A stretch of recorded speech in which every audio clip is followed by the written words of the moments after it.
90% de la population égyptienne habite le long du Nil, et ce depuis l'époque pharaonique. Aujourd'hui, l'expansion démographique ronge de plus en plus de terrains agricoles. L'Égypte perd quotidiennement des dizaines d'hectares à cause des constructions sauvages, un moyen pour les paysans d'améliorer leur niveau de vie. C'est tout à fait logique de construire sur des terrains agricoles, ou mieux encore de vendre ces terres, parce que la différence de prix entre la terre agricole et celle consacrée à la construction est très importante.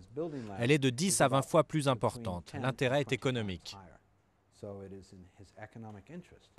Pourtant, construire sur ces terres est illégal. Une vingtaine de lois interdisent la construction sur ces terres agricoles, mais le phénomène ne cesse de se développer, menaçant même la sécurité alimentaire du pays.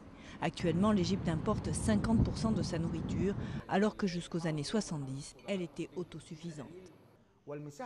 Il y a une augmentation du nombre d'habitants et même si on augmentait la surface cultivable, cela ne suffirait pas à suivre la courbe de l'augmentation de la population. Et donc nous sommes confrontés à un problème de répartition d'eau et de surface cultivable par habitant. La productivité des terres situées le long du Nil est très supérieure à celle des sols bonifiés du désert, et ce pour un moindre coût. Plusieurs autorités sont en charge de la lutte contre la désertification.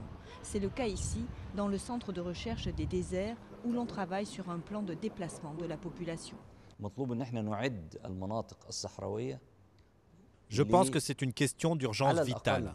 Il faut commencer à adapter les régions désertiques pour recevoir au moins 40 millions de personnes installées dans le delta et la vallée du Nil. Sinon, on va perdre toute la terre fertile qui se trouve au long du fleuve.